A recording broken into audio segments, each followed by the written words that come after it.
তৃণমূল যদি 26-এ আবার জিততো, এরা কি তৃণমূলকে গালাগালি করতো? বুকে হাত দিয়ে বলুন তো, বিজেপির যারা নেতা রয়েছেন বুকে হাত দিয়ে বলুন তো, এরা কি তৃণমূলকে গালাগালি করতো, তৃণমূলের সমালোচনা করতো? এরা কি তৃণমূলের পদ থেকে ইস্তফা দিত না? খুব স্বাভাবিক ব্যাপার। আজকে তৃণমূল হেরে গেছে বলেই এরা ডুবে যাওয়া নৌকাতে, ডুবন্ত নৌকাতে থাকতে চায় না। এরা হেরে যাওয়া দলে থাকতে চায় না, এরা সবসময় শাসক দলের সঙ্গে থাকতে চায়। শাসক দলের সঙ্গে থেকে এরা সারা জীবন সুযোগ সুবিধা নিতে চায়, সারা জীবন এরা ভোগ করতে চায়। আজকে যে বিষয়টা নিয়ে আলোচনা করব, কথা বলবো, সেটা হচ্ছে গতকালকে বিষ্ণুপুরের বিজেপি সাংসদ সৌমিত্র খা মন্তব্য করেছেন তৃণমূল কংগ্রেসের 50 জন বিধায়ক এবং 20 জন সাংসদ বিজেপির দিকে পা বাড়িয়ে রয়েছে। কেন্দ্রীয় বিজেপি নেতৃত্ব সবুজ সংকেত দিলেই তারা তৃণমূল ছেড়ে বিজেপিতে যোগদান করবেন। পুরো খবরটা, পুরো আর্টিকেলটা আমি আপনাদেরকে পড়ে শোনাচ্ছি, তারপরে এই বিষয়ে বিস্তর আলোচনা করব। তৃণমূলের অস্তিত্বই থাকবে না বিজেপির দিকে পা বাড়িয়ে 50 জন বিধায়ক এবং 20 জন সাংসদ, বিস্ফোরক দাবি সৌমিত্র খার। তিনি জানান, কেন্দ্রীয় বিজেপি নেতৃত্ব সবুজ সংকেত দিলেই তারা তৃণমূল ছেড়ে বিজেপিতে যোগদান করবেন। রাজনৈতিক দল হিসাবে তৃণমূল কংগ্রেসের অস্তিত্বই থাকবে না। তৃণমূলের প্রায় 50 জন বিধায়ক এবং 20 জন সাংসদ বিজেপিতে যোগদানের জন্য এখনই পা বাড়িয়ে আছেন। রাজ্যে পালাবদলের পর দলবদল নিয়ে বিস্ফোরক এই দাবি করলেন বিষ্ণুপুরের বিজেপি সাংসদ সৌমিত্র খা। তিনি জানান, কেন্দ্রের বিজেপি নেতৃত্ব সবুজ সংকেত দিলেই তারা তৃণমূল ছেড়ে বিজেপিতে যোগদান করবে। তৃণমূল কংগ্রেস দলের আর কোনো অস্তিত্বই থাকবে না, সবাই তৃণমূল ছেড়ে বিজেপিতে আসতে প্রস্তুত। তৃণমূলের প্রায় 50 জন বিধায়ক দলীয় নেতৃত্বকে নিয়ে অসন্তুষ্ট রয়েছেন, তারা বিজেপির দিকে পা বাড়িয়ে রয়েছেন। এছাড়াও দলের 20 জন সাংসদ বিজেপিতে যোগ দিতে চান। এদিন তিনি তৃণমূল কংগ্রেসের সর্বভারতীয় সাধারণ সম্পাদক অভিষেক বন্দ্যোপাধ্যায়কেও কড়া ভাষায় আক্রমণ করেন, তাকে পাপী বলেও তিনি কটাক্ষ করেন। সৌমিত্র খা বলেন, পাপীদের জেলে যেতে হবেই। তার বাড়ির সামনে আজ বুলডোজার দাঁড়িয়ে রয়েছে। 2021 সালে বিজেপি কর্মীদের বাড়ি ভাঙা হয়েছিল, পাপের শাস্তি দ্রুত হওয়া উচিত, তাদের নরকে যাওয়া উচিত। তবে সৌমিত্র খার এই দাবিকে সম্পূর্ণ ভিত্তিহীন বলে উড়িয়ে দিয়েছেন তৃণমূল কংগ্রেসের সাংসদ সৌগত রায়। তিনি বলেন, এইসব ভিত্তিহীন দাবি, সৌমিত্র খা এবং বিজেপি ভুল তথ্য ছড়াচ্ছে, এমন কিছুই ঘটবে না। রাজ্যে রাজনৈতিক পালাবদলের পর বেসুরা তৃণমূলের একাধিক নেতা নেত্রী আজই দলের সমস্ত পদ ছেড়ে দিয়েছেন। আজ বলতে গত পরশু দিনের কথা বলা হয়েছে। সমস্ত পদ ছেড়ে দিয়েছেন। বারাসতের তৃণমূল সাংসদ কাকলি ঘোষ দস্তিদার গতকাল কল্যাণীতে মুখ্যমন্ত্রী শুভেন্দু অধিকারীর ডাকে আয়োজিত প্রশাসনিক বৈঠকেও হাজির ছিলেন তিনি। এছাড়াও হাজির ছিলেন বিরোধী দলের একাধিক বিধায়করা।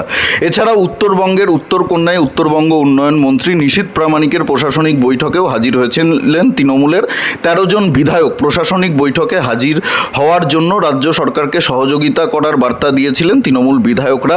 অন্যদিকে রাজ্য জুড়ে একের পর এক পুরসভায় গণ ইস্তফা দিচ্ছেন পুরপ্রধানরা, কাউন্সিলররা। এছাড়াও দলের নেতাদের বিরুদ্ধে দুর্নীতির একাধিক অভিযোগের চাপে রয়েছে তৃণমূল কংগ্রেস। এই আবহে বিজেপি সাংসদের দলবদলের এই সম্পর্কিত মন্তব্য বেশ তাৎপর্যপূর্ণ। এবার আমি এই বিষয়ে কিছু কথা আপনাদেরকে বলি। সৌমিত্র খা যে মন্তব্য করেছেন সেটা একান্তই তার ব্যক্তিগত মন্তব্য।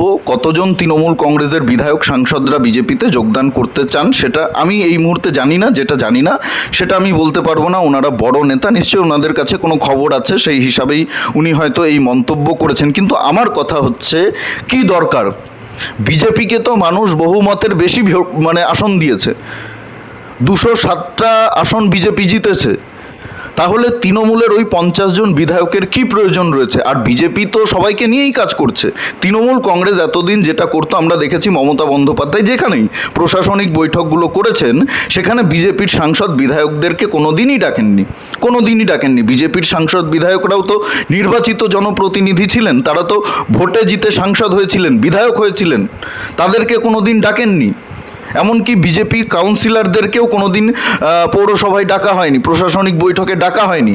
কিন্তু শুভেন্দু অধিকারী মুখ্যমন্ত্রী হওয়ার পরে এই ছবি বদলে গেছে। তিনি পরিষ্কার বার্তা দিয়েছেন, রাজ্যের উন্নয়নের স্বার্থে দলমত নির্বিশেষে নির্বাচিত জনপ্রতিনিধিদেরকে প্রশাসনিক বৈঠকে ডাকা হবে, তাদের মতামত নেওয়া হবে, তাদের সমস্যাগুলো শোনা হবে। তারাও তো নির্বাচিত জনপ্রতিনিধি।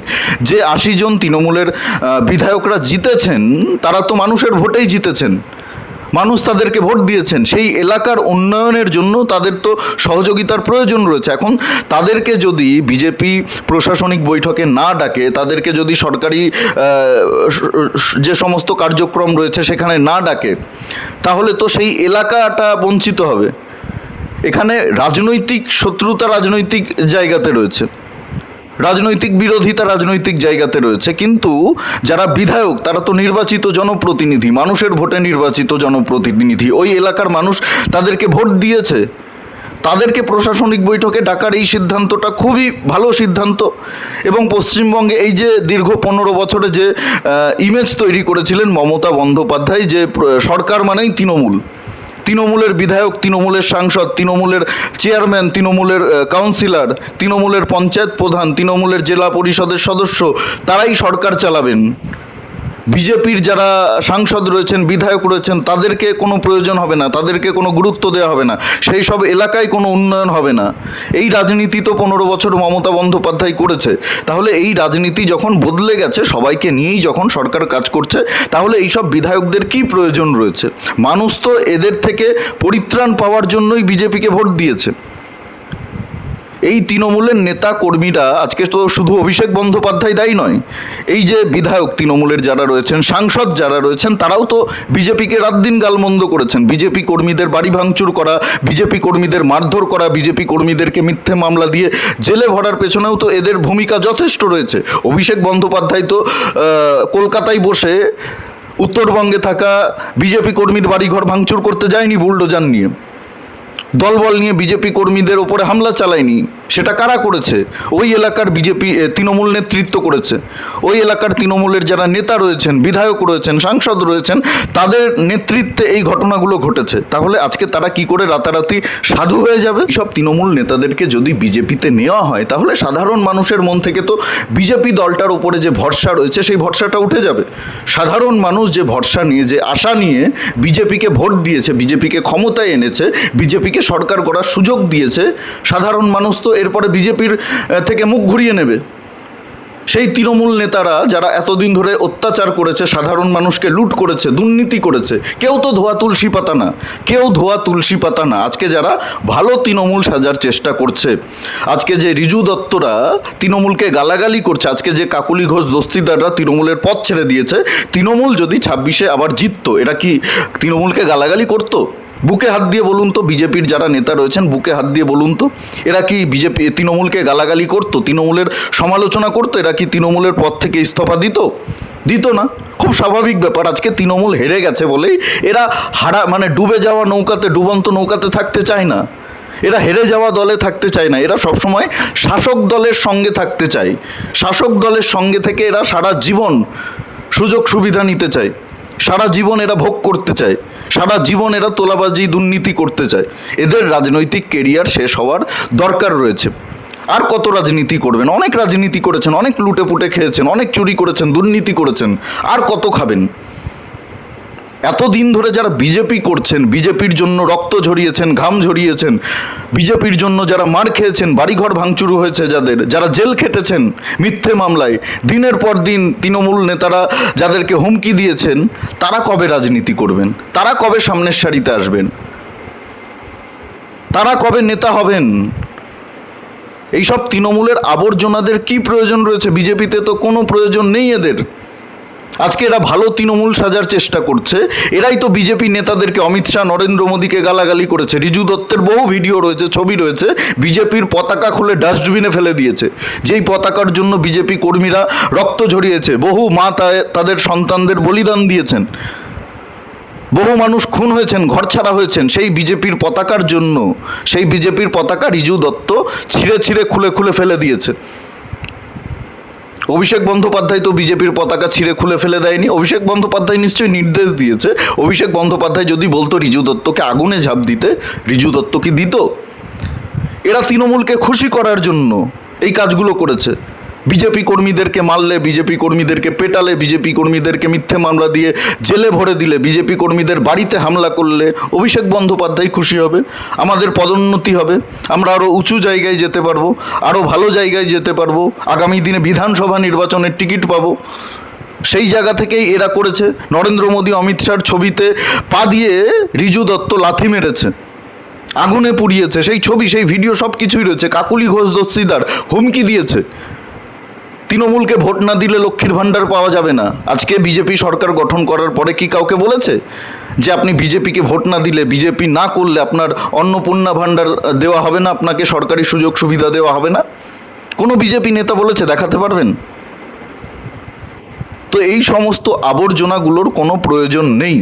মানুষ বিজেপিকে ক্ষমতায় এনেছে, বিজেপি যদি নিজের নীতি আদর্শ ঠিক রেখে রাজনীতি করে, যারা বিজেপি ছিল তাদেরকে নিয়ে রাজনীতি করে, তাহলে আগামী দিনে আরও এই যে 207টা আসন বিজেপি জিতেছে এটাকে আরও ছাপিয়ে যাবে।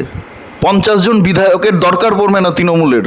2031-এর বিধানসভা যে পরবর্তী নির্বাচন রয়েছে সেখানে দেখবেন বিজেপি এই 230-40টা আসন জিততে পারে বা 250টা আসন জিততে পারে। আগামী যে 2029-এ লোকসভা নির্বাচন রয়েছে সেখানে যদি বিজেপি নিজেদের নীতি আদর্শ ঠিক রেখে স্বচ্ছভাবে রাজনীতি করে, বিজেপি নেতাদেরকে নিয়ে, যারা আদি বিজেপি, প্রকৃত বিজেপি, যারা বিজেপি দলটা এত বছর ধরে করছেন তাদেরকে নিয়ে রাজনীতি করে, তাহলে এমনি দেখবেন বিজেপি 31 থেকে 32টা, 33টা, 35টাও আসন জিততে পারে। তো আমি অনুরোধ করব, কেন্দ্রীয় নেতৃত্বের সবুজ সংকেত ছাড়া তো তৃণমূল নেতাদেরকে যোগদান করানো সম্ভব না। এটা বিজেপি দল, এখানে মানে শ্রমিক ভট্টাচার্য চাইলেও কিছু করতে পারেন না, তিনি চাইলেও নিজে থেকে মানে যেটা ইচ্ছা বলতে পারেন না বা করতে পারেন না। সাংগঠনিক দিক থেকে সিদ্ধান্তগুলো নেওয়া হয় দিল্লির নেতৃত্বের সঙ্গে কথা বলে, কেন্দ্রীয় নেতৃত্বের সঙ্গে কথা বলে। তো কেন্দ্রীয় নেতৃত্বের কাছে আমার অনুরোধ, নরেন্দ্র মোদী, অমিত শাহর কাছে আমার অনুরোধ, এই আবর্জনাগুলোকে দলে নেবেন না, দলটা শেষ হয়ে যাবে। পশ্চিমবঙ্গে মানুষ যে আশা নিয়ে, ভরসা নিয়ে বিজেপিকে ভোট দিয়েছিল, সেই ভরসাটা মানুষের মন থেকে উঠে যাবে। আজকে ত্রিপুরাতে দেখুন, এই ঘটনাগুলোর জন্য ত্রিপুরাতে আজকে কিন্তু বিজেপি একটু টাইট অবস্থাতে রয়েছে, এটা স্বীকার করতে হবে। তাই এই নোংরামিগুলো পশ্চিমবঙ্গে হতে দেবেন না, এদের কোনো প্রয়োজন নেই। মানুষ বিজেপির টিকিটে আগামী দিনে যারা লড়বেন, বিজেপির যারা প্রার্থী হবেন, পদ্মফুল চিহ্নে যারা প্রার্থী হবেন, তাদেরকে জিতিয়ে লোকসভাতে পাঠাবে, তাদেরকে জিতিয়ে বিধানসভাতে পাঠাবে, তাদেরকে জিতিয়ে পৌরসভাতে পাঠাবে, তাদেরকে জিতিয়ে পঞ্চায়েতে পাঠাবে। এদের কোনো প্রয়োজন নেই, এরা সুবিধাবাদী, এরা সুবিধাবাদী। আজকে তৃণমূলকে গালাগালি করছে, কালকে বিজেপির অবস্থা খারাপ হলে বিজেপিকেও এরা গালাগালি করবে। এদের থেকে সাবধান, এটাই আমার বলার ছিল। এই বিষয়ে আপনাদের কি মতামত অবশ্যই কমেন্টে জানাতে ভুলবেন না। আর ভিডিওটি ভালো লাগলে আপনারা যদি আমার সঙ্গে সহমত হন অবশ্যই প্রচুর পরিমাণে শেয়ার করুন, লাইক করুন। আর জাগরণ বাংলা ইউটিউব চ্যানেলে নতুন হলে অবশ্যই চ্যানেলটি সাবস্ক্রাইব করে পাশে থাকুন, পাশের বেল আইকনটি প্রেস করে দিন। আমাদের প্রতিটি ভিডিওর নোটিফিকেশান আপনাদের কাছে সবার আগে পৌঁছে যাবে। সবাই খুব ভালো থাকুন, সুস্থ থাকুন, আশেপাশে সবার খেয়াল রাখুন। জয় হিন্দ, বন্দে মাতরম, ভারত মাতা কি জয়।